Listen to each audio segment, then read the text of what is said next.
Chapter 22. A Pirate's Life. Outside on the dock, Harry was gathering the pirates together, slapping backs, readying the crew for the voyage ahead. Their merry band was ready, polishing swords and greedy for treasure. Once they found that Triton and they were off the Isle of Lost, there was all of Oradon to pillage. The thought brought them all much wicked glee. "I heard in Agrabah there are warehouses full of the Sultan's gold," said Desiree. "Don't forget the jewels we'll find in the summer lands by the dwarf mines," growled Gonzo, his eyes going starry at the thought. "Olympus is mine," said Bonnie. Pirates. Harry smiled. They were itching for adventure. First the Triton, after the world was theirs for the taking.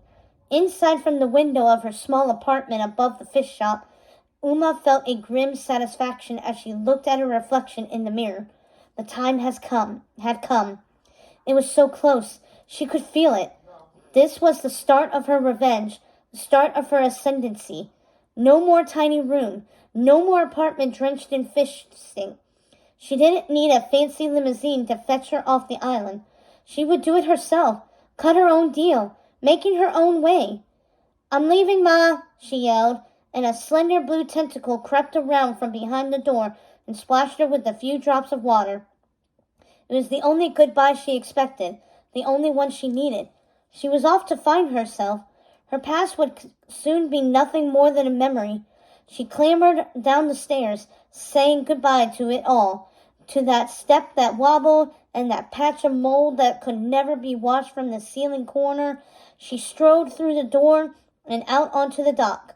Her ship lay waiting, the crew snapping to attention when she arrived in their midst. Uma regarded them with pride.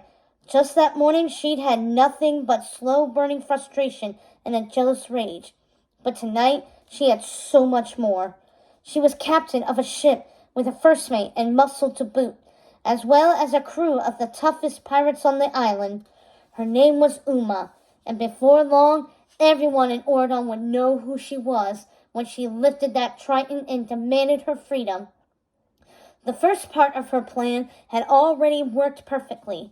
Sophie had crumbled like a piece of cake once Uma had threatened to set fire to the sorcerer's hat, and she had given up the necklace's secret location as soon as the flames had licked the brim.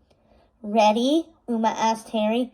In response, Harry gave her the usual pirate salute, which was no salute at all.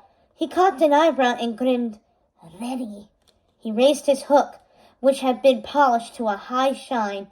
It gave him an air of malevolence that she quite liked. "Gil," she said. "Yes, Shrimp." "Uma," said Gil. "And, do you think we can grab dinner after this? I'm hungry." "Let's go," said Uma, ignoring him and leading the way.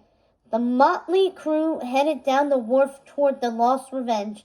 They shambled past the rope bridge and toward the decks of the pirate ship, setting about unfurling the sails, hoisting up the jib, and removing the ropes that held it to the deck so it would be ready for launch. Uma climbed the steps of the forecastle and turned to face the heavy wooden rail. The foremast stood at her back, ropes flanking her on two sides. The crew gathered on the main deck. The ship was ready to sail. She drew her sword from its scabbard, the blade flashing yellow and orange in the evening light. This was her crew, her people. Time to put them in order. "Pirates! Somewhere on the Isle of the Doom is the treasure chest that holds the piece of a necklace that belonged to my mother. If we find it, I can call that fool Triton's Triton from the sea and use it to win our freedom from this island prison. Are you with me?" "Arr!" cried the pirates. A few grunts followed, and a shrug or two. In pirate terms, it was a good enough reception.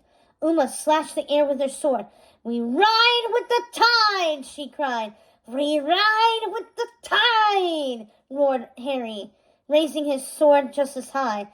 "We ride with the tide?" said Gil.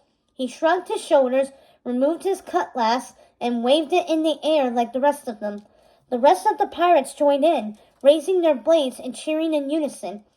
Harry took hold of the wheel and kicked off the motor that would power the ship until the wind took hold.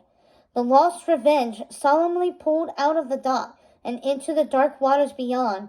A curious crowd gathered by the harbor to watch as it pulled away, some tossing rotten tomatoes at the ship's bow in the usual Isle send-off. Harry steered the ship out past the shattered lighthouse, and through the fog he could make out the barrier over the Isle of the Lost and the water surrounding it.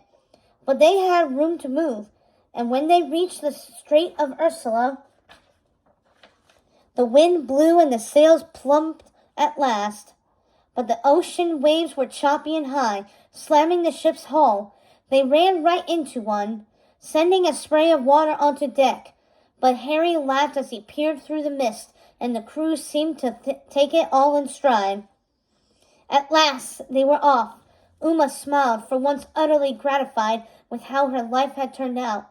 She had her ship and her crew, and they were sailing to find their freedom.